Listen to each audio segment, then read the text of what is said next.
Hello, hello, and welcome everyone to In Time. My name is Nicholas Lamar Soutter. Thank you for joining us. Tomorrow we will. What is it tomorrow? Jesus, I'm once again I'm totally confangled on. Well, I'm barely able to put the right shoe on the right foot. Tomorrow, not I just did it again. Day after tomorrow, we'll be doing the rundown. We're going to be covering, as usual, the latest in the week's news. We are also watching. It's kind of a little nerve-wracking. U.S. Navy ship fired warning shots at Iranian boats. We covered the last major Iranian deal on overtime. That always gets a little nerve-wracking. I'm not too concerned about it, simply because I think that right now Iran kind of has us over a barrel, and they want to keep that, and it looks like they want to negotiate. So I'm cautiously optimistic. We'll keep an eye on that. If you want to join us on our Discord, keep up with that news, keep up with anything else that we cover, the philosophy, the social sciences, any of that stuff. Please join us on our Discord, and please don't forget to like and subscribe. It really does help out a channel. It helps us in the algorithm. So if you also want to have other ways of contributing, our Patreon hangout will be coming up next Monday. It's the first Monday of every month. That is on the calendar right there, which one of these days I'll get so that I can get it right with the camera. And then we're going to have Randolf Richardson back. He's already in the live chat. And so that's go. And hold on, I got it. HBO, the show has been taken down. Thanks, Randolph. Randolph speaks in the live chat, and all of a sudden HBO comes after us. We'll have him back. I think that was a great discussion last time. And we're still looking at, we're looking at the usual. We're going to talk to, we're looking at a couple of debates we want to do. We're going to talk to Carrier. And now, after seeing Amy Newman do her thing, I really want to get back to, we're going to see if we can get Floyd FP to do a very good breakdown of the book of Daniel, because I think that's probably one of the most interesting books in the Bible. But all of that being said, tonight there is a YouTube channel called Tart. They get into atheist, anti-theist, and religious discussions. I've thoroughly enjoyed becoming more acquainted with them. I have spent some time. I've been also hanging out with Amy Newman, and maybe we'll have her on at some point. But I've certainly been hanging out on her channel every now and then, and I bump into them over there all the time. So we have on today from Tart, we're going to have on Oz and Nate. And I forgot to just double check and make sure you guys had, and for whatever reason, Nate doesn't get a title. I don't know. He doesn't have a, but, at any rate. So, gentlemen, how you doing? Welcome to the show. Thank you so much for joining us. What's up? Thanks for having us, Nicholas. So, your channel, so could you just tell us a little bit about what Tart is? Well, that's a loaded question. No, we are definitely an atheist channel, but we're a channel we welcome great conversation. We don't shoo anybody away or try to humiliate anybody or embarrass anybody. We try to bring as much variety to the table, no pun intended, as possible. And so people don't know, TART stands for the Atheist Roundtable. And we have debates. We have like one-on-one conversations or interviews with theists, really executing the Socratic method, or maybe a digital version of street epistemology.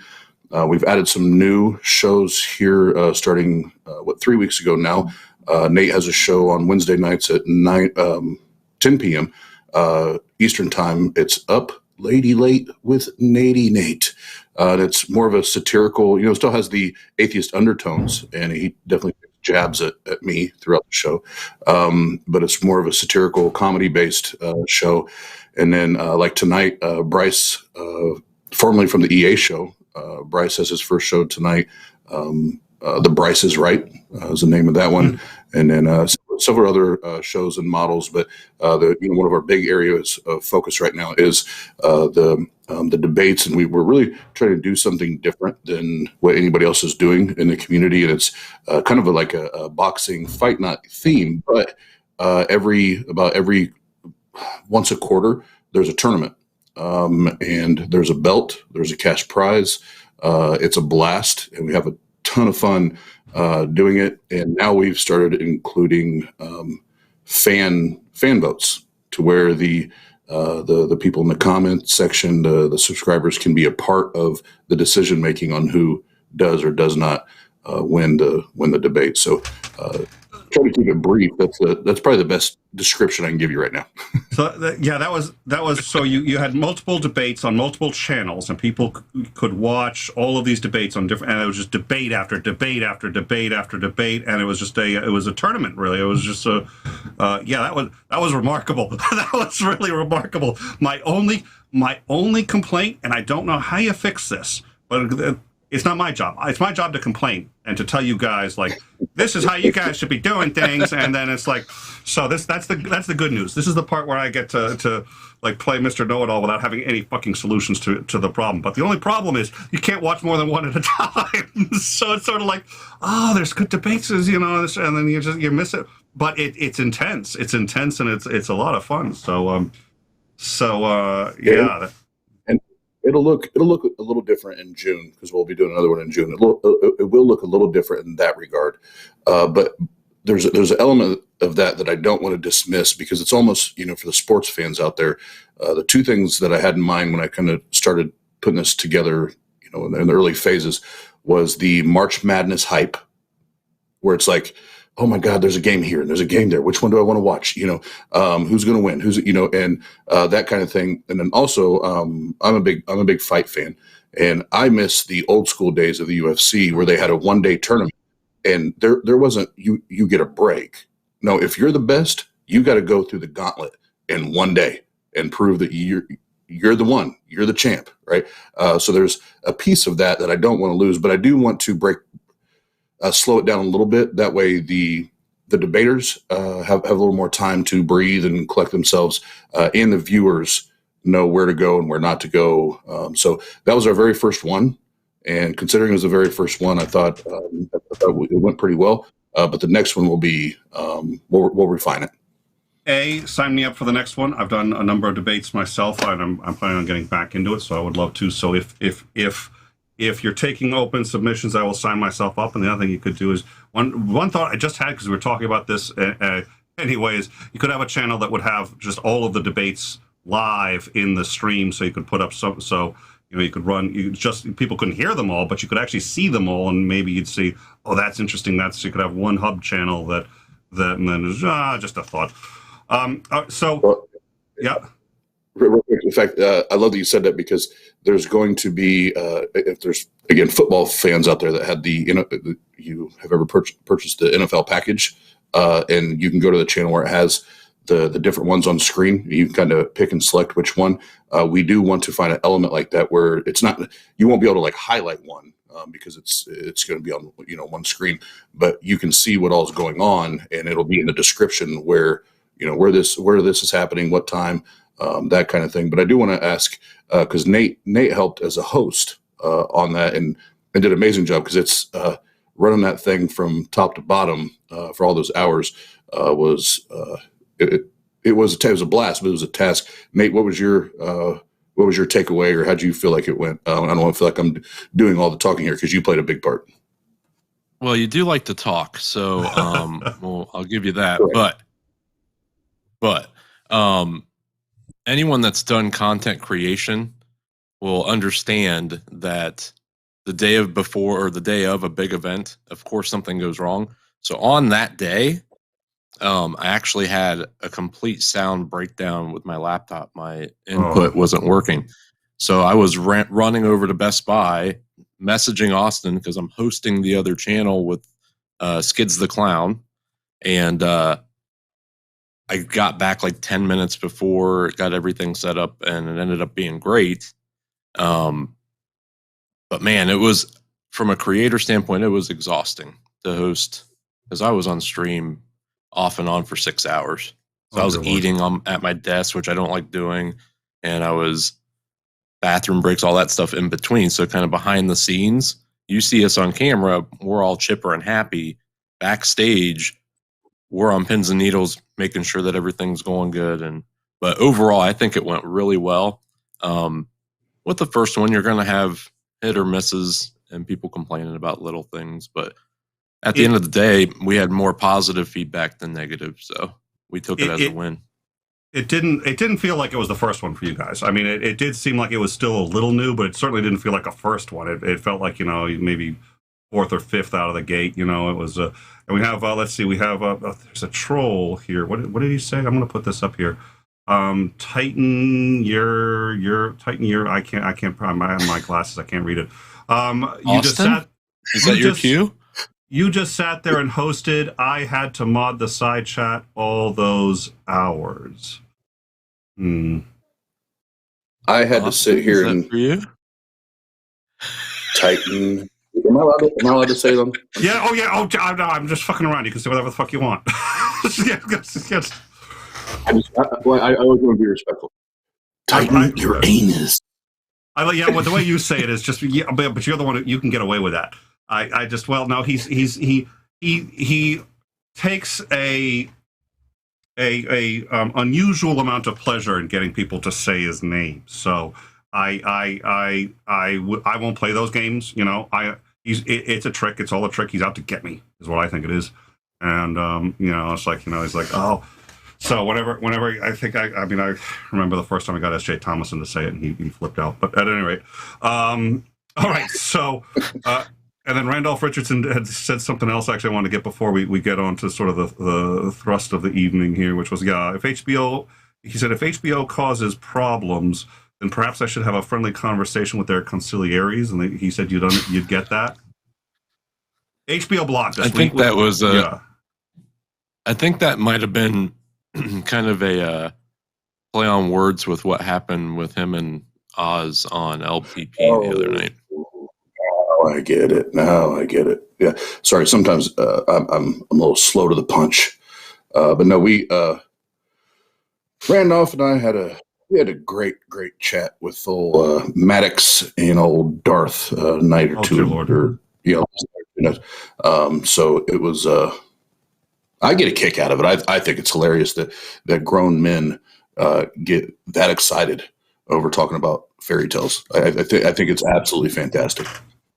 All right. Well, I think okay, this is perfect. So, you guys do a lot of sort of religious education or theistic education, anti-theism work. So, how did you guys meet? And we're missing Pasta Mike, who wasn't able to make it. But that's not Pasta Mike. That's Mowdy, but he's not here either. I was gonna say, man, he's looking good up there. No, that's one of our guest hosts, and he's not. So we don't. Neither of our two guest hosts are here tonight. So how did you guys meet, and how did the idea to do this channel come about? And tell me more about that. Well, I'll start here, and then I'll let Nate jump in here in a second. So Nate and I have actually, I think we're the only friendship or relationship in Tart that we did not meet via TikTok. Nate and I have actually known each other for about right around 20 years. His ex-wife was my ex-wife's best friend, and that's how him and I met. And I'll let that come. I'll let that come full circle in a minute. And do we have interesting conversations and funny conversations about that? Yes, we do. But as far as the Atheist Roundtable in its very original days, Pasta Mike and I met on TikTok, and he had downloaded TikTok because his daughter had downloaded it, and he was doing what a good dad does and monitoring, and then he was like, "Oh, this shit's kind of fun," And then I don't even remember why I downloaded it. I think I had somebody text me several videos, like funny videos off there, and I was like, "What is this app?" So I went and downloaded it, and at that time, I was going through or the ending phase of a disgusting divorce and the going through my deconversion process. So I had lost, I had quote unquote broke up with God, and when I broke up with God, I lost all my friendships from the church I went to, and had all of a sudden these people I thought were friends are not friends anymore. And the reason I say all that is I stumbled upon Pasta Mike's TikTok account. And back then, it was called Mike's Ministries. And it was a complete satirical take on church, Christianity, especially the far right part of Christianity. I'm like, who is this dude? This shit is hilarious. And so I started commenting on it. Well, next thing I know, him and I are sending private messages together. And then he met Just Jeff, and he met J Mike that was with us for a while, and then Murder Shed Steve. And the next thing you know, we are in having Skype chats, whether video or text or whatever. And it all evolved from there. And it was like, let's give it a shot. Let's see what we have and see what develops out of it. Because, all of us brought a different, different piece to the table. And at that point, Pasta is, there's many things that he offers the channel.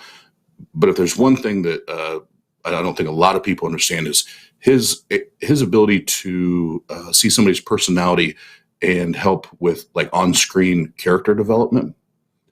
With nicknames and that kind of thing, like the Just Jeff, the trolley face weasel thing you hear on the channel, Murder Shed Steve, like all of those things are observations he made, in those nicknames or those personas just stuck because they were dead on, right?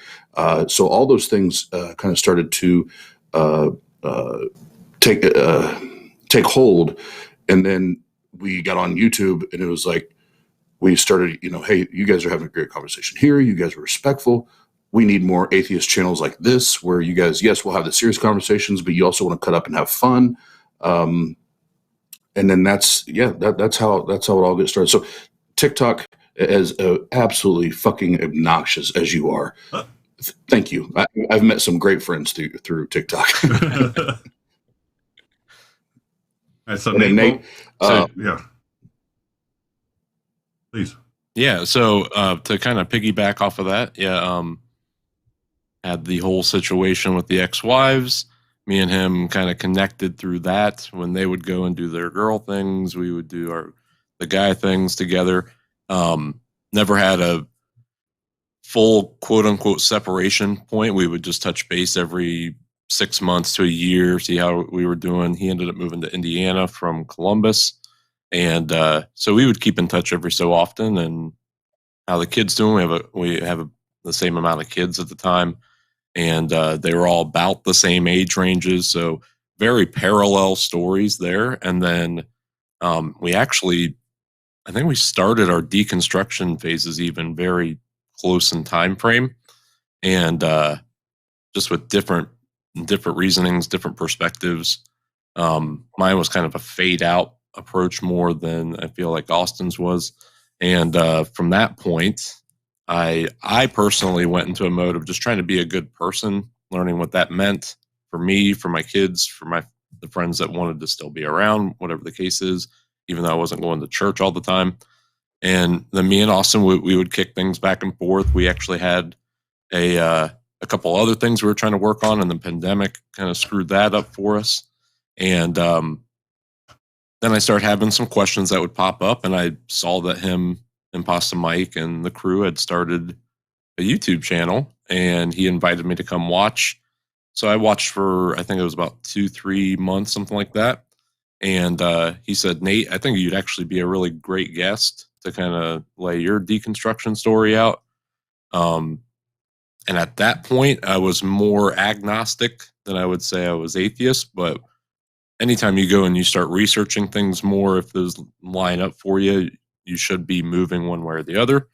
So that started happening for me. Things started connecting more, pushing me more from agnostic, especially with the Christianity belief, to being more atheist in that belief.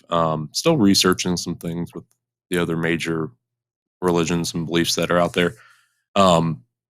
So about 4 months or so, Oz would hook me up with different content creators, different channels. I'd get on there. The EA show, when it was the original EA show, did some work with Justin there. Oz connected me with Neil, the 604 Atheist, did a couple things there. Started getting my feet wet as far as the YouTube game.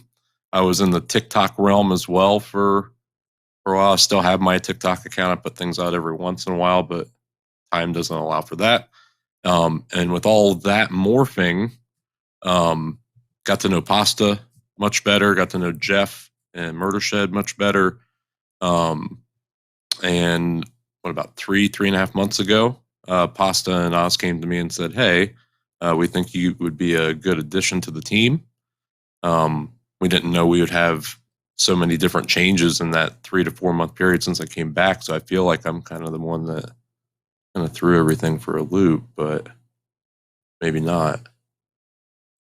Well, Osmond's not responding to that one, but yeah. So I've been on for about three and a half months. They threw me in on a call-in show with Oz and Pasta to kind of get my feet wet with the channel, see how my rapport was with those two.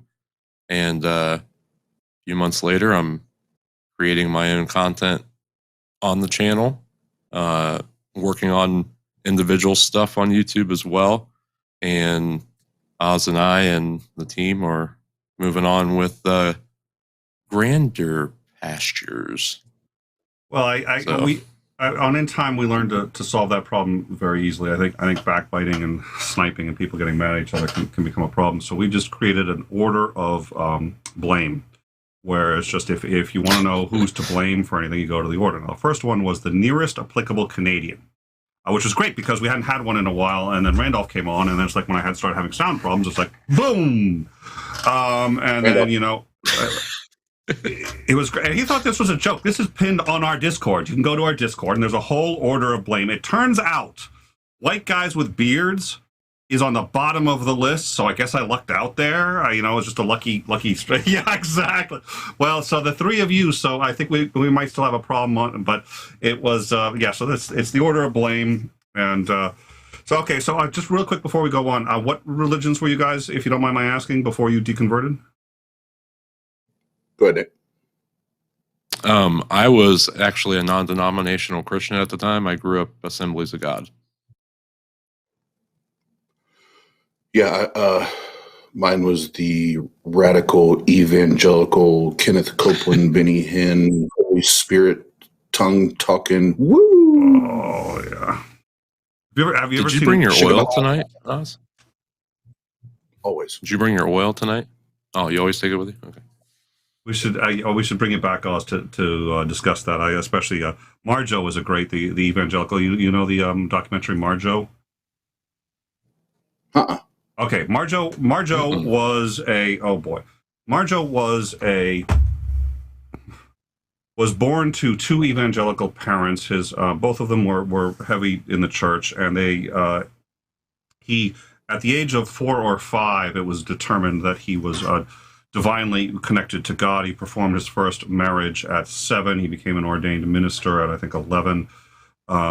He'd come in, he'd go touring around, and he'd get on the radio and say, "I'm here to punch the devil in the eye, and I'm going to do it." And he did all this thing. It was this huge work. Now, what you didn't know was that his mother was waterboarding him. Essentially, she would take a wet pillow and put it over his face if he didn't learn his lines, if he didn't learn everything, and she would have ways of telling him where he needed to go with his lines and so on and so forth. He eventually quit in his early 20s, but he discovered, and this is one of the things I like. I love this about when you look at the problems with deconversions, and when you look at what's his name from Tufts University, the one of the Four Horsemen, Dennett and the Clergy Project, and getting into what really happens to people when they deconvert. But so many ministers who are atheist, but they have to stay because they have no other skills. And Marjo discovered that. Now, he wanted to be an actor all his life. He got one movie. It was Flash Gordon in the 70s, so he was in the Flash Gordon. And Marjo, Mary and Joseph. So even his name he was born, his parents said, "We want to get more money and more power in the ministry. Let's have a child and make them the superstar minister." So he eventually decides he's going to go back, but with one change. He invites a film crew to film everything, front end, back end, everything. So when they're doing talking in tongues, like, this is how you do it. This is how you get them to talk in tongues. This is how you do the healings. This is how you do. And he's talking to these other evangelical ministers, and they're talking about money. And the ministers are like, "Here's how we can squeeze more money out of these guys." And they're just, and it's in the 70s, so by our standards, it can be a little dry at times, but you see him literally rolling in beds of money. And it's tough to know how to feel about the guy. He had no choice in how he was raised. He had no choice in, and I mean, he would talk about getting beaten, but in such ways that it would leave no marks. And he would talk about his parents, and he would talk. And I think he did the right thing in as much as he goes back. And for 1 year, he toured. He was the most famous evangelical and one of the most influential. And he says it was all a fraud. And he says, this is how I did it. And he recorded it for years. So it's called Marjo. I highly recommend looking it up. But you just sort of reminded me of that when you were talking about it. Sounds like you came from a similar. I'm not saying you were waterboarded. Yeah. No, I wasn't. Nate was curious about the waterboarding. Oh, go ahead, Nate. I'm sorry. No, it was a no. joke. I was just listening. Yeah. No, I was not waterboarded. But it's one of those things that there's certain things when I hear people talk about the abuses, not just within like the church or in the church building or in the behind the guise of the church, but even what goes on in Christian homes, and that it is the abuses and the atrocities that are masked by the book or by the belief or by the religion. No, I was not waterboarded, but the one that I've shared publicly that is completely disgusting. The fact that any parent would do this to their child, to you spare the rod, spoil the child fucking bullshit, is I would get pinned down. And if I said something that was deemed to be disrespectful or wrong or whatever, I would have Dawn dish soap poured down my throat, like forced down my throat. And that was, I don't know if the attempt was to purify my soul and my esophagus. But those are the things, but it was all done because that's discipline that corrects behavior. And people don't realize that, like, even not to bring it back up, but what Maddox said after he mocked me, after I left, about how much I focus on mental health and deconversion and all that. People like him and many, many people have no idea. They have no clue. They have no clue what that's like. And then when you try to walk away from it, the amount of pain and the scars that are left after that for life, get the fuck out of here, man. You have no idea what you're talking about. Yeah, you guys recently did a stream with Shannon Q and a few others on that. I know. I think Randolph was there, and that's also been of interest to me. My own project is a different one, but I think there's this notion now that deconversion is just easy and anyone can do it, and there isn't. Of course, it's going to be no. In fact, it's funny because Hitchens, I think, promulgated that a bit when he had said that, well, some people say they miss their religion like a limb, and I don't get that at all. I don't think it takes much imagination to understand how and why, especially if you used to think you had an immortal soul. Now you don't. You can feel a little gypped, among other things. But so I applaud the fact that you guys seem to take so seriously the fact that deconversion really can be a painful thing. So this obviously seems to inform your choice of. So at some point you guys said, oh, Jesus, I have too much free time on my hands. You know what I got too much of? I got too much free time. I got not enough people yelling at me for all the shit that they think I'm fucking up with. I'm going to do a YouTube channel, and we're going to talk about atheism, and that's a plan. So at some point, that entered your skulls. So we're already sort of halfway there. So you guys got to that point, and what for you guys was the goal in doing this? It sounds like education, maybe a little deconversion. What was the goal? Well, from the jump. When we first started, the 2 or 3 things that I had in mind are and always will be what is front and center. And the first thing is community, because my greatest fear when deconstructing and deconverting was I found myself in a place where I'm a people person. I love people. I love helping people. And my professional trade is in sales leadership, mentoring, coaching. I love helping people improve. And that part of my life suffered greatly when I walked away. And when I did find this community, I was like, holy shit, there are people like me there. Cause I thought I was alone. I thought I was alone in this shit. Right. And I felt there were very, very dark nights, very, very lonely nights. And then when I started to jump in, I'm like, especially once I'd met, Apostle Mike and the rest of the crew, and we started to get involved in the YouTube world, I was like, not only is there a couple, there's a lot of people like me, and this is amazing. And even if I don't meet them, the fact that I get to listen to them and watch them, means a lot. So the community part is the first thing for me is providing that, because for people that do walk away from a religion, normally you get ostracized, you get cut off, you get abandoned, and kind of left alone. So that was the first thing. And the second part for me is, yes, how can we help those that are questioning, becoming skeptical, and for those that have deeply held beliefs, how do we respectfully and with calm and engagement have those conversations to challenge those things and show people and demonstrate to people that it is okay to question, it is okay to doubt, it's okay to be skeptical. The one thing, we put it up on the screen every once in a while on our show, truth does not fear investigation. And if you really believe that you hold truth, that truth claim does not fear being investigated. So we wanted to do that. And then lastly, and I've always been upfront with this, I don't hide from it, I don't dodge it. I want to build something to where we can do what we love, do what we're passionate about, which is, again, helping people, building a community, and help not just me, but other people, that this be what we do.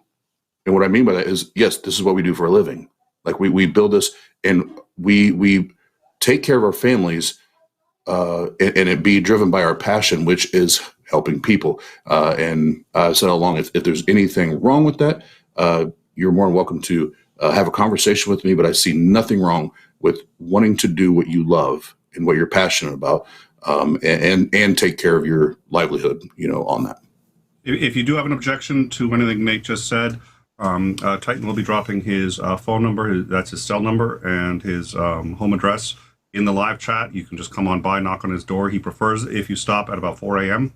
Knock on the door, ask him any questions you like, and there you go. So, Nate, how about you? So my deconstruction story was a little different, but Oz and I have had a very similar connection with our mindsets, with how we're empathetic with people. We've always wanted to do things that gave back to the community or help people out. When we had surplus, we tried to provide that to other people to help them. So when I had the opportunity, they asked me to join in to provide my kind of contributions to the platform. At the end of the day, my area of passion is comedy and satire. And sometimes people just need to watch something and laugh and use that as the best medicine, and understand, even if you feel alone, even if you have bad things happening during the day, watching something that's funny or watching something that's idiotic and kind of takes you out of that mindset can be just as helpful as having someone as like a therapist type role that you can talk through that stuff with. And so my basis has always been, individually and as a platform as a whole, is, and this is the way that I've said it. Would I like to be big? Yes, of course I would like to be big. I would like to be like well known, all that kind of stuff, but not for the reasons that most people think about it. Most people think, well, you want the clout, you want the acknowledgments and all that stuff. No, I want to expand my footprint in hopes that I can help more people. And from that point, if I get into a realm the way that Austin was talking about, I could do something like that full time, and I don't have to worry about clocking in somewhere or clocking out somewhere. And I'm helping people using a craft that I've been told that I'm talented with. Then by Zeus, let me do that. Like, let me get involved in things like that where I'm helping people with the quote unquote gifts that I've had and I've worked on. And I've actually grown in a bunch of other ways just by joining the channel, with some production style stuff, with video editing or whatever stuff that would go along with helping with the channel. And it's given me the ability to help other people with their channels. And so there's a side set to that where it's just not the stuff that I'm doing on screen. I get the ability to help other people. And we've actually built a lot of friendships, and they're not all atheist friendships. So people think, oh, well, here's these two atheists that are on screen. They hate God, they hate theists, they all this baloney. And behind the scenes, what they don't know is 3 or 4 of our best buds that we talk with every day are theists, and we have great conversations, and we don't have contentious moments about it. We just lay those things out. If we can work to build the community that way, where you don't have this rift of, well, I'm a Christian, I'm an atheist, atheists are evil, Christians are idiots, get that reverse cult clash thing going where I'm in this clique, you're in that clique. We start getting rid of that rift, especially here in our country, we can actually make some good movement with working together across the board, not even just with religion, because that rift causes so many other issues. One of my friends that I didn't even really know was essentially an atheist told me that his dad, one thing his dad always told him was the majority of wars that happen usually revolve around some kind of religious belief. If you look back to the history of time, the majority of those have had something to do with, we believe this is the way for things to be handled, usually around a religion, usually around the deity. And, well, we're just going to have to fight it out and kill each other until we figure out how to work together off of it. So if we can start avoiding that stuff, and we have another, Pasta has started something where he coined normalizing atheism. So if we can get to where the platform can spread that message to where, hey, I'm an atheist, but that doesn't mean I'm a terrible person. It doesn't mean that I'm going to get in contentious arguments with you about the way that you believe something. If you want to believe that and you've been critical with that thought process, that's fine. But be the same way with me. Understand that I'm working to do my due diligence with that stuff too. I might be an idiot on screen sometimes, but that doesn't mean I'm an idiot with the way that I believe or the way I handle things with my kids or any of that stuff. And so Oz is looking skeptical. Yeah. Oz is. He's no. I wrote this way. He's known me for long enough. But yeah, at the end of the day, it actually just flips back over to, we want to help as many people as possible in as many different ways as possible. And me and him have been through enough that if we can help prevent other people going through things at the degree that we've had to go through some of those things, then that's the win. I mean, if we get to do the other stuff and get to do it full time, that's icing and cherries and all that on top of the cake. So, but I think if you have that mindset going into something like this, it's going to be very hard for you to not have some level of success, because, I mean, even on our mindset is, if we help one person every time we go on screen, then we won that night, and that's the end of the story for us. And so, well, so it sounds like you guys have a pretty good idea of what you're looking to get out of this, and I can tell just watching the show that you enjoy doing it, and that's obviously why you've chosen to do this.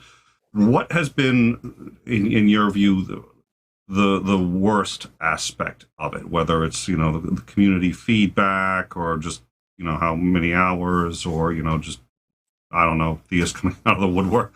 What has been the part where maybe something you didn't expect that you're looking at and saying, this is the part that makes it hard? Yeah, I'll try to chime in here, and then Nate's been with us right around 3 months, so I don't know if he's really got to experience too much of the negative yet. I mean, he will, but I think See, it's tough because I understand that with the good comes bad, and a lot of times it's when you make a mistake or you fuck something up, it's okay. How do I get better the next time? So I see that as an opportunity, not a negative.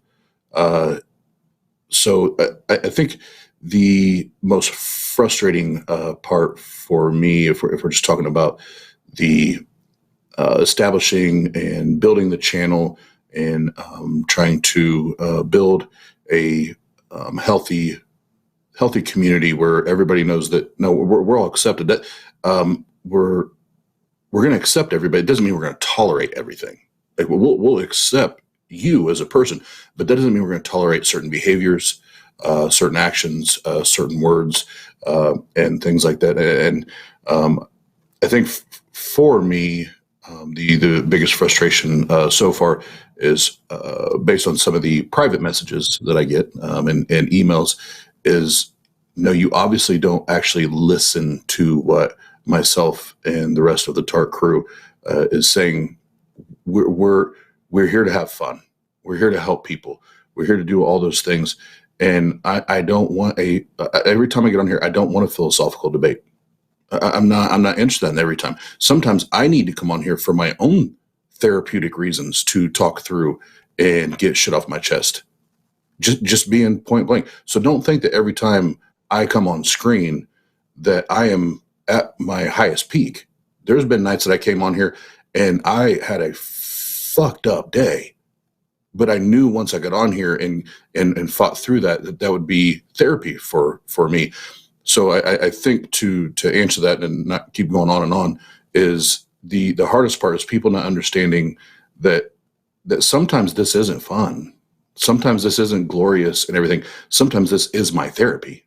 Sometimes this is how I get shit off my chest and that I get to mentally walk through things. And I think if people knew that about not just myself, but many other YouTube and content creators, they were saying, oh, okay, now I get, now I'll be a little more considerate, and I'll be a little more kind in my comments and how I do it. And believe me, if I fuck it up, tell me. If I fuck something up, I get it wrong, tell me. I'll correct it. But don't do it just to try to make yourself feel better, not knowing, the big picture. But yeah, that'd be everything else. The time, the work. I'm a grinder. I'm a hustler. So the time and the work and all that doesn't bother me at all. All right, Nate. So like I said, I have a little bit of a different perspective. I've been really quote unquote in the game for 3.5 months. I mean, I went on shows, but when you go on a random show here or there and you set it up, you're like, oh, 2 weeks, I'm going to be on this show, compared to now I'm fully invested in a channel, fully invested in the team, my individual channel, my own content, adding all those things up. I wouldn't say it's not technically hard, and it's more my own outside life stuff that it's like a balance trying to work my calendar. Because there'll be some nights that I'll be up doing things for the channel at 2, 3, 4, 5 in the morning, or I might not even sleep that night, which I'm used to. So it's not technically hard. It's just how many times can I fit certain things into certain schedules, and how many nights a week can I technically lose sleep that night because I need to I have a deadline for my show now, which I didn't have before. It was just, hey, I'm just going on a YouTube stream or whatever the case is. And I have a scheduled night that I'm on a call-in show. So now when you're meshing the YouTube world with your personal world, and again, I have like 72 children, and I don't really have that many, but it feels like it some days. Meshing that would probably be 71. Meshing that, I think, would be quote unquote the hardest thing for me. But the relationships that I've built, like Austin was saying, from where I thought that I just felt I'm the only one that feels this way. And that all started with me and Oz kind of going back and forth about a year ago, kind of expanding into that group of friends, to where if you would have asked me a year and a half ago, if I'd have a bunch of friends from different states, different countries that all know me by first name, they they message me, we throw things off each other, we laugh together, we go through the stuff that's going with a normal life together. I would have never expected to say that. I mean, especially where I got to meet some of those people a few months ago that really kickstarted a lot of the stuff for us. And so the good aspects well outweigh the bad aspects. And the quote unquote performing times, or the times I'm editing my own content, that's where my therapy comes in. So if I can, like I was telling you before, if I help somebody out with me having self-deprecating comedy, or getting roasted, or roasting somebody else, or showing that you can actually not be offended by everything you hear and still have good connections with people. And that's part of the dynamic that Oz and I try to work on the Monday night shows. Is we are on the show, we'll have stuff that we go back and forth with, but once that show's off, if I'm 2 hours away and I'm having problems, he's going to drive his car over and help me out. So regardless of what you see on the screen, we're a community at this point. And not even just that, I would say that some of us are almost family and better friends than some of the folks that we had in the church. And so having that aspect of it, even the hard things, even the, man, I didn't sleep all night and now I got to go do my real job, what feels like a real job, go do that stuff. And then I've got a show that night, but I was up all night the night before doing video editing. Like, that's the hard dynamic. It's just really the schedule. Once I really get to a point where that's workable, and I'm getting there, then I think a lot of that stuff will get easier and easier. But then I'm sure I'll get other things that come up. I'm sure I'll start getting non-roasted by people that don't like what I say. And so it's what it is. It'll come with the territory. I imagine there's always a tension somewhere. I mean, as the show gets, better, bigger and better, you're going to have new problems that you hadn't anticipated. And so I imagine there's always going to be, if you're taking this as seriously as it sounds like, what that means is there's always going to be a bad that comes with it, whether it's, increased scrutiny. And I think that was one of the things that you said that intrigued me. Also, it sounds like too, it is this increased scrutiny where you said a few things to our audience here. And now it's easy to like you, but I can see a lot of people sitting there saying, I totally get Oz now. Now I know the whole experience of Oz. He's told me about the dish soap. He's told me about and then it's sort of like, and it's like, no, you don't, not quite that. Now I can either judge or do this or do, and so it sounds like there's some, now just FYI, I don't need to judge anybody to just blame them. So I will still hold Oz accountable for anything. I don't need to, I don't care whether. So where are you guys planning on going with this? So it sounds, you guys do have, it sounds like an ideal of where you'd like to go, and you seem to have a very good idea of what you would like to be and what your goals are, which is to sort of build a community and positively affect that community, positively affect those around you. And maybe it sounds like, if I'm not putting words in your mouth, but just to try to sort of reframe this, maybe to heal by helping others. And so in helping others, maybe heal the wounds that have been cast on. So you've got a channel, you've got an audience, you've got this debate thing, which I think I heard them say, could I get a confirmation on the live chat that they agreed that I was going to be in the debate? Because I think I heard them both say that, and I think it's binding. So I'm going to be on their next debate thing. We've sort of just, they said it. So you got this. Oz does the scheduling. So as soon as we're done tonight, I'll send you the Google form for the sign up. I would love for you to be on there. I would love to. So, what are your goals for the channel, both short term? So, what interesting projects do you have coming up, and sort of mid to long term? Where are your eyes in terms of the growth of this thing? Well, I know. So you've got a project. Yeah, I know you've got a. Yeah. Well, I know you've got Tang. So you've got there's what is Tang, and what are your goals? Yep.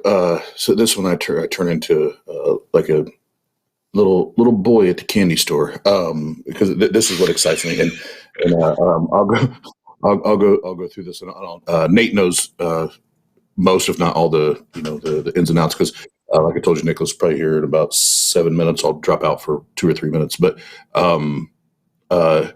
Tang is the Atheist Network group, and this is an LLC that I secured back in like the first or second week of January.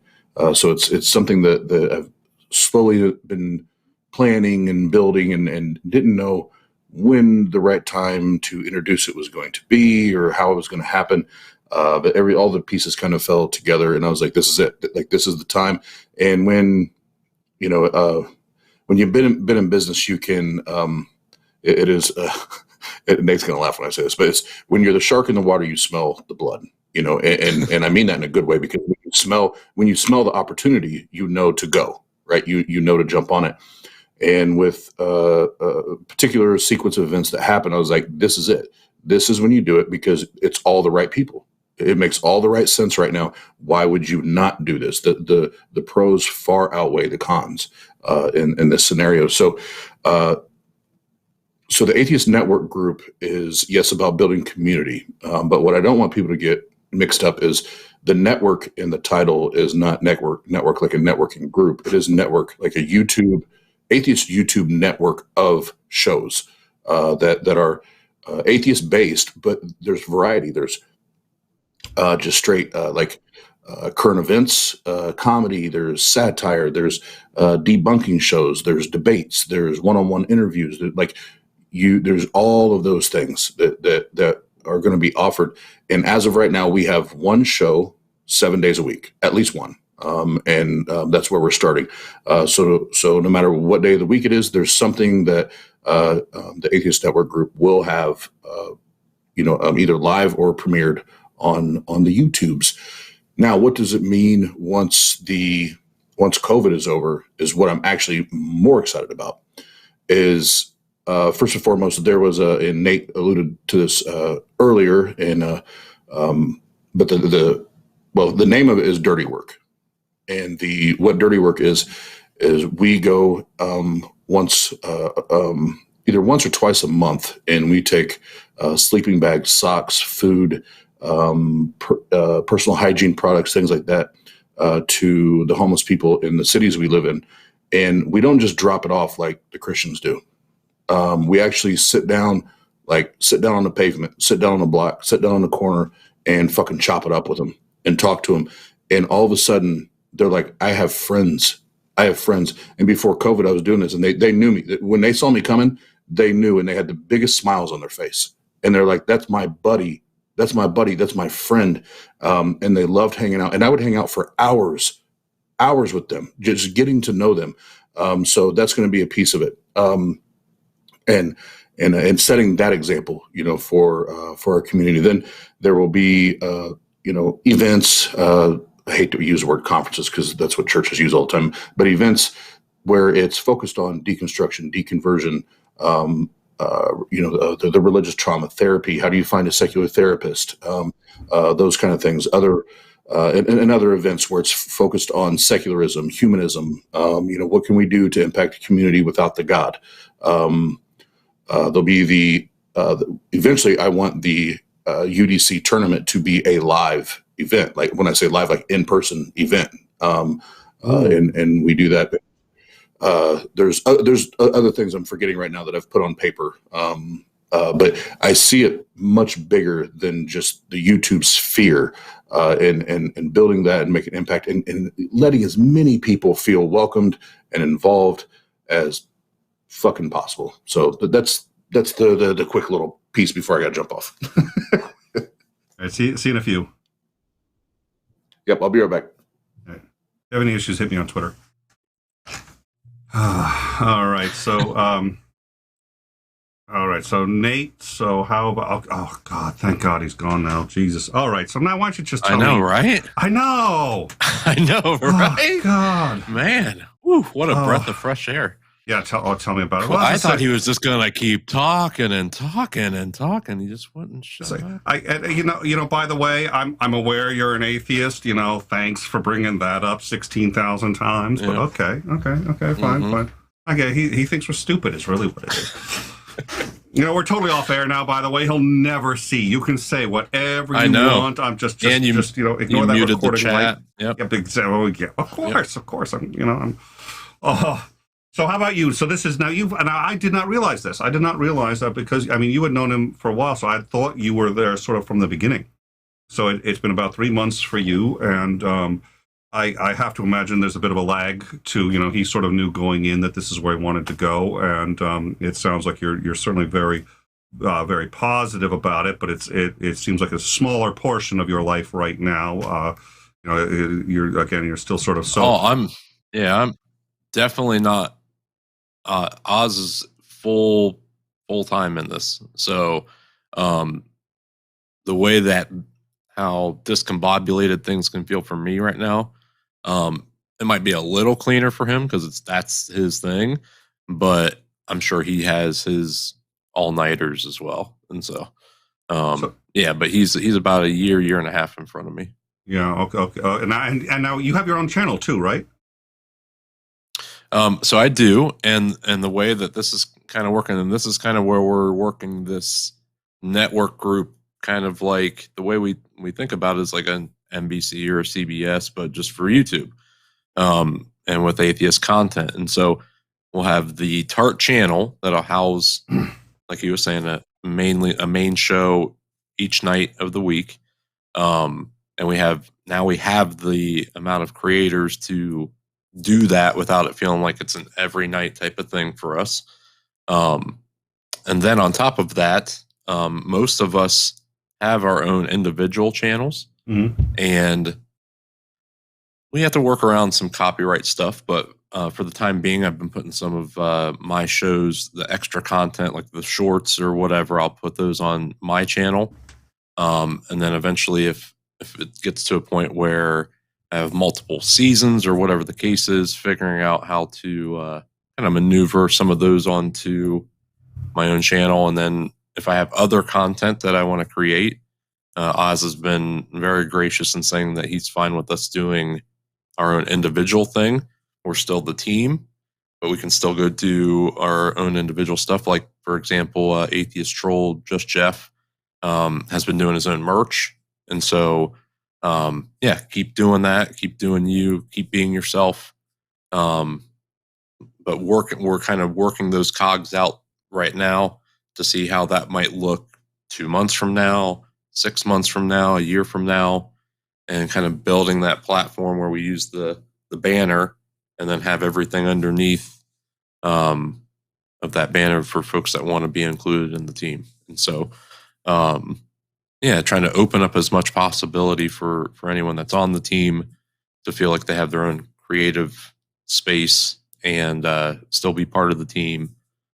And even some folks that aren't technically on the team right now that were on the team, we still help those folks out. We still keep in touch with them and try to make sure they're good and hope that they come back and work with us still down the road. And so, but yeah, just for example, Pasta Mike with his Normalizing Atheism channel, he does a freaking slick job with that. But yeah, he does his own stuff there, does it the way that Pasta wants to do it. Whether it was similar in the way that we would handle things with Tart, maybe not, but hey, please go do your own thing. You deserve to have some time on your own. He's helped the Tart channel more than anybody else would ever know. And so, but yeah, so.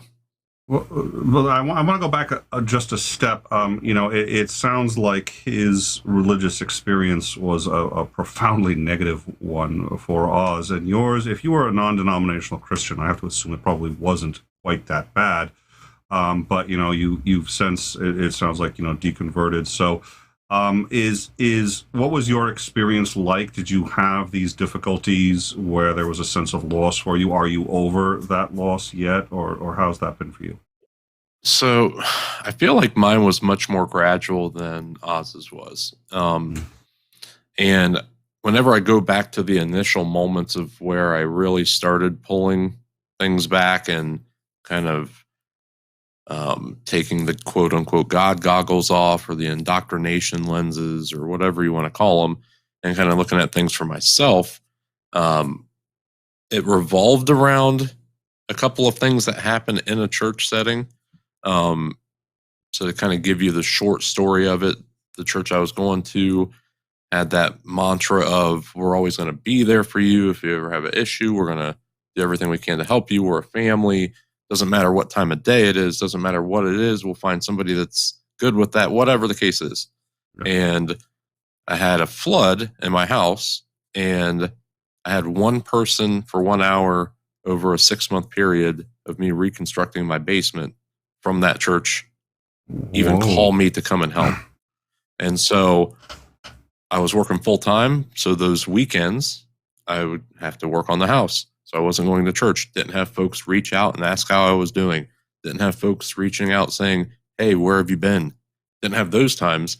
So the feeling of the hypocrisy that might be there when they're stating they're going to have that mantra of, we're always there for you, because that's what Jesus would want us to do. So, okay, so if you're not doing that, what other things aren't lining up? And then that very slippery slope of, well, that one wasn't fitting. Okay, what else doesn't fit? This one doesn't fit. Okay, I've been away from the church for 6 months, and I feel like I'm just in a different mindset. If those people wanted me around, they would have reached out at this point. I had other friends that I could go and do stuff with, and I had my kids and had my own life, or whatever the case is. So, like I said, I started working on myself, trying to work on what Nate needed in his life, and make sure my kids and my family was good. And that was more of a drift process for me at that point. And so I didn't have the quote unquote light bulb moment until way further in that deconstruction process. So, and then anytime that I tell that portion of the story, of course, the first thing that a theist or a Christian's going to say is, well, it's obvious that you're mad. And I'm actually not. It's the exact opposite. Like, I'm actually glad that stuff happened the way it did, to where I didn't have as much trauma as I could have had, because I've spoken to many people that have gone through tons worse situations than I did. And that Oz would do that to anybody is just amazing. And I just can't believe that you still stayed friends with him after that. I know. Oh, what did I walk into? Oh, hey, welcome. Oh, wait, he's back? He's back. Oh. Sorry, it didn't show up. There's supposed to be this auditory thing, and I didn't hear it. And welcome. Yeah, okay. Well, we had the one of the guest hosts, Mowdy, was there, and I guess somebody came in and asked about it, but I was already taking it down because I was like, okay, that's just supposed to be. But there's always like a million things on the production side. So, but all right. So please finish, Nate. So what I hear that a lot. I know exactly what you're talking about, where it's like either you're mad, you're angry at God, or you're angry at your church, you're angry at, and so there's no. And I think the notion that somebody could actually truly not believe is far more damaging to the Christian ideology than they think it is. So I think they feel this compulsion to. I kind of fell into a different mindset with that stuff anyway. I wasn't technically mad at God. It was like, either I'm not someone that God would want to go after, because I put my all into it and he wasn't there for me. So I had learned at that point that if you're trying to be, even in like normal relationships, if you're trying so hard to be around someone that they just don't want to be around you, then you understand that's going to end up being toxic anyway. And so I had that aspect of it, or that they're not real. And so, it's one or the other. Either God in his infinite wisdom didn't want Nate to be involved with his plan, or his will be done, or whatever you want to call it, which I'm fine with. If that's how that's supposed to be, then so be it. But I've never been quote unquote mad at God. never been quote unquote mad at the folks of that church. I'm still friends with a couple of them. Actually, Oz and I have the ability to have some conversations with a couple of those folks when we can get some time and some of this COVID stuff slows down, to have in-person meetings with them and go through some of these conversations that we like to have on air. So none of that stuff is really accurate when they're like, well, you're just angry, or obviously you got hurt because of that. Yeah, maybe like the first 2 months, but then once you realize nobody's showing up, it's just nobody's showing up and I got to do it. And Oz and I have that mindset. If it has to just be me, that's fine. At least I know it has to just be me. Now I know how hard I got to grind to get that. And so it never really, I've been upset before, and that wasn't even anything that was close to me getting upset. And so when people are like, well, you're just an atheist because you're angry about something that didn't happen with you and God. Nope. Like, I'm not mad at all. So this is Aunt Jer at Oz. Idea for new show: a cooking show with Pasta Mike and Aunt Kathy. You can call it Antipasta. That's awesome. That's awesome. That's good. That's exactly. Yeah. She belongs. She belongs here. So all right. All right. Well, let's see. So to kind of put a nice stamp on that, I would say, for as close and as parallel as things have been for Oz and I, it shows that you can have two very distinct, different scenarios of coming out of religion and still end up in a very similar place and still be good. You don't have to go through whatever you're going through, think you're the only one. Even if it's not cookie cutter like somebody else, you can still make it to a good spot with whatever you went through. He had some more traumatic stuff that happened than I did. I had some more gradual stuff. But if you can work to be empathetic with that, you can work to understand that everyone has their own process and like they have to go through that in their own time. You don't shove things that, like, don't shove it down somebody's throat, but you can get to a good place regardless of what you've gone through. And that's one of the things that we really try to work on the channel. And so, Nate, respect my gang. Am I fired? Oh, I thought I was fired. You're fired. You're fired. Well, okay, let's see. So I just realized I did not. I failed to put your link. So the link to Tart is on the YouTube. It's on the description below. Tony wanted me, or Titan wanted me to. I still call him by his predecessor, which is try to avoid doing that. Oh, Mr. Designs. Yeah, but Mr. Designs was our head mod, and he was replaced. And every now and I'm sorry, I'm getting older. I just kind of I dropped the old name, which I really should not do, because the Designs. It didn't get in any hot. There was nothing he did, but there was drama. All right. So, but having said that, it wasn't you, it was me, right? So what? You cut out there for a second. Tony, it wasn't you, it was me. It's not you. I should have said that. You can't use that line. You can't use that line. If it's anyone, it's me, baby. If it's me, well, yeah. I invented it's not you, it's me. Oh, what's the other? I'm trying to think. It's just sort of on the tip. I just haven't had enough sleep. So there was another one where it was it's not you, it's me, and I've just spaced it. But the Costanza is always a good one. So and then she's like, "Yeah, you're right. It was you." And he was like, right, "Damn right, it was me." Don't you ever try to take that from me. Oh, so that Nick does his own production. What's Oz's opinion of that? Obviously, Oz has a great deal of respect for that. He's aware that I have my hand on the mute button and can boot him at any time, and so would say that in fact he's deeply, profoundly respectful of the fact that I both produce and host at the same time, and do a pretty. I don't want to say divine. Marvelous. Does marvelous work? Marvelous job of both at the same time. I think that's his. Does that sound about right? Am I? No, with everything you showed me what happens with this particular software backstage. I know Titan in your anus is taking a direct shot at me because of the many fumbles I have producing the show. But I frequently forget that all he does is type on a keyboard. So that's a tough job. Tough job. Oh, shots fired. Whoa. Oh boy. Okay. Yeah. Okay. No. Hey. Hold on. I am not going to be on stream for that one. Hey, if you don't want to get burned, don't play with fire, right? If you don't want to get burned, don't play with fire. Titan, you know better.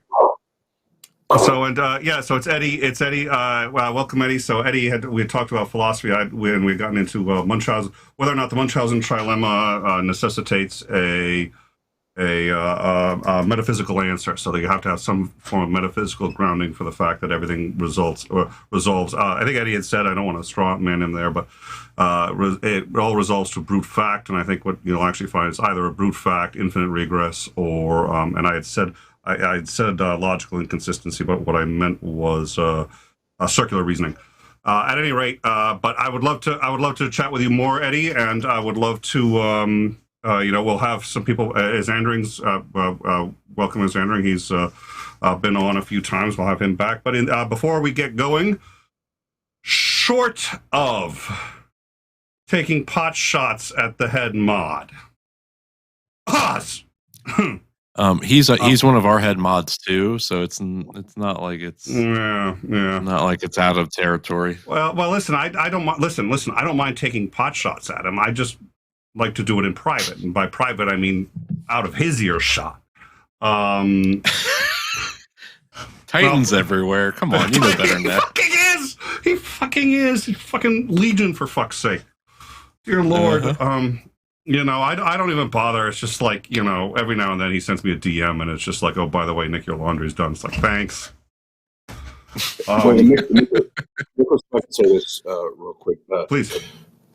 Titan in your anus is one of the reasons that I go onto all of these Christian and whatever streams late at night, because he sends me all these links and I can't help but to go in and troll, right? He sends me all these links, and it's got so bad that now part of our membership in Patreon content is when I go to the Lions Dens and I go and talk to the Christians. So he's the thing. So YouTube membership owners and patrons, you can thank Titan in your anus for all of that content, because he sends me all of the links. Oh, well, I'm thanking him right now because I'm the one putting a lot of that clip work together. So thanks so much, Titan, for taking my nights away from me. Yeah. There's one thing everybody's kind of overlooking, and I just want to point this out. Oz, when you say his name, I can't help but notice that it appears that you are adding 2 superfluous words. Am I correct in that? Huh? For fuck's sake. Who are you talking to, Darth? You talking to Darth there? Huh? I'm sorry. Can you repeat the question? All right. Thank you all for joining us here on In Time. We used to be a quality show. We appreciate you coming. I had $2 super chat from Nate. Hi, or not from Nate. Jesus. Now I'm. Oh wow, man. Now I did it. Yeah. I didn't even know. $2 He's super stealing chat money from me. Shake 40. Why? What I miss? That's like the third time, like the last 5-10 minutes of the show. Hey, what I miss? Like, okay. Well. But thank you very much for the super chat. And since we are on that topic, ladies and gentlemen, if you made it this far in the show, you know what? Like and subscribe is a great way to help out. It doesn't cost anything, and YouTube does monitor those metrics, and it helps the show. So if you made it here, you like at least part of what you see in one of the frames here. I can't vouch for the others, but. Probably that one. That's the one right above me. Yeah, that's the one that it's the graphic, and every now and then it bursts into flames, and people are like, "Oh wow, might stay for that with mute." But So please like and subscribe is a great way to support the show. We have our Patreon meeting. We do have lots of Patreon rewards. We've had a few requests for the music that we have on the show. All the music is on our Discord if you want to join our Discord. And if you're a subscriber at any level, a member at any level, you get those rewards. You get to do the hangouts. And we do have some other cool stuff. We do try. I'm not a huge fan of like having these Uber levels. It's like, hey, pay us lots of money and you'll get a personal hour with me every week. No, that's not but you know what? Hang out on our Discord. I'm there. A whole bunch of people are there. I'm pretty sure they're not. So it's another great reason to come join us on the Discord. And, oh, come on. That was funny, you assholes. But you can become a patron and join us for the patron hangout coming up on Monday. Nate wants to say something, and then or not Nate, Oz wants to say something, and then I got a super chat. So Oz, what are you going to say? Oh, I was being a complete spread. We weren't saying anything. Okay. Yeah, we weren't saying anything. What a fucking shock. Okay, super chat for yeah, don't get me started though. We're gonna have to have a contest to see how much hot air between Oz and I we can produce if we are just allowed to talk. And I think it's gonna be a good contest. We'll have to see who gives, but trust me, I'm gonna give Oz a run for his money on that one. $5 super chat from his Andering person. You lost the quality moniker the moment you had me on. Is Andering, please. We lost it long before that. But thank you very much for that. Nicholas, I do freestyle battles. I mean, if you want to freestyle. Yeah. Do you drop any bars? Do you drop bars? Do you even know what that means? I assuming like music related, rap. I don't know. Yeah. Yes. Okay, so it's rap. Got it. Okay. You got it. There you go. Okay. When you rap, it's just off the top. I do, but only on shows that I produce, where again I control the mute button. Past that, I don't, because there's no other way for me to win. Got it. So let's move on. All right. Well, thank you guys for joining us. Do you guys want to tell us quickly before we go any last things on where people can find you? We've been dropping the link in the live chat. We also have it in the description. But if you want to remind us either of your channel or any other projects you're doing, just to let our audience know. Nate, go ahead. Talk about your show, buddy. Tomorrow night, 10 p.m. Up Lady Late with me, Nate. It's a pre-recorded show, but we premiere them out as a live show. 10 p.m. Eastern Standard Time, 7 p.m. Pacific. Makes sense that it's called Up Lady Late. And so, am I supposed to be pointing at something? Mm-hmm. But I also have that subset channel that we talked about with the shorts, and I've put a couple of those on. Put another one up real soon there. Up Lady short, meaning like a clip that's extra from the show that didn't make it on the show. Austin, relax. Okay. I didn't put my underwear somewhere. If that's what you're. Why did you just dox me, asshole? Who the hell is How Austin? did I do that? I don't know. I'll call your Aunt Kathy later and find out. But anyway. Yeah, Wednesday nights. Lady Late with Nate. I still can't. I don't know if I want to open up this. Okay, well, just it's everybody. I want everyone to go watch it. It is a pre-recorded show live. Go figure that the fuck out. It's a live, right? It's a live pre-recorded show. Great. Yeah. Oh yeah. I'm on board. And it's the only show that you might find right now that asks you to roast the host. Ooh. I'll see if Titan's going to send me the link. That's going to be a worthwhile one. All right. So Oz, and then for you. Yeah. So I'll just say, first of all, Nate's been killing it, and I do want to say that him and I, you can tell we have a rapport together for many years. But Nate has been killing it, and he definitely takes it serious. Quality, production, all that, and I want to make sure that I'm saying it. I keep saying it publicly because I do appreciate the time and work he's putting into it to be a great representation of what we're doing, and where we're going. But definitely tune into that. If you enjoy to laugh and roast people, that's where the fuck you need to be tomorrow night. But to kind of, because I'm sorry I had to abruptly jump off, but to kind of put the bow on the atheist network group thing, we want to play, whether it's a small part, and if it's a bigger part, cool, but at least play a small part in normalizing atheism. It should be, no matter what building we walk into, no matter what social setting we walk into, it should be normal. And it should be perfectly okay to say, no, I don't believe in that. Just like it's perfectly normal for a Christian to walk into any fucking building, at least here in the States, and say, I believe in this thing. And nobody says a damn word about it, right? It should be equally as normal for us to say, no, we don't believe.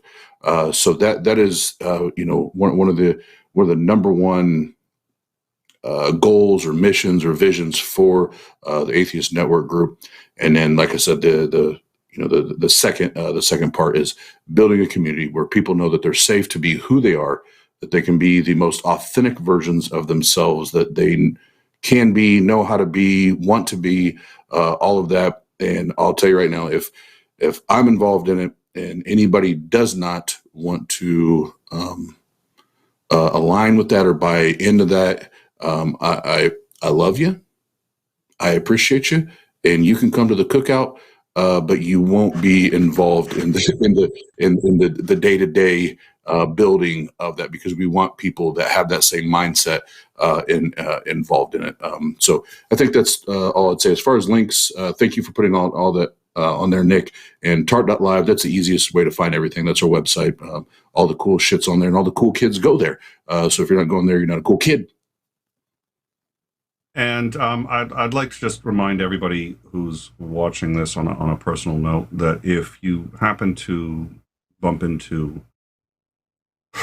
Pasta Mike, that you should just tell him that this was the best show ever, and he blew it. He's not going to be invited back. It's quite clear that he doesn't take this shit seriously, and he missed the opportunity. Okay, we're sorry we missed Pasta Mike, but thank you both for coming. It was a lot of fun, and I really appreciated hearing those stories. So thank you both. I'm sure we'll be bumping into you guys later, and over time, the rundown will be on Thursday, and we're going to be covering all the news, which is certainly very different than it was under the Trump regime. Thank God. So thank you all for joining us. Thank you again for those super chats, and we will see you all on Thursday. Have a good night, all.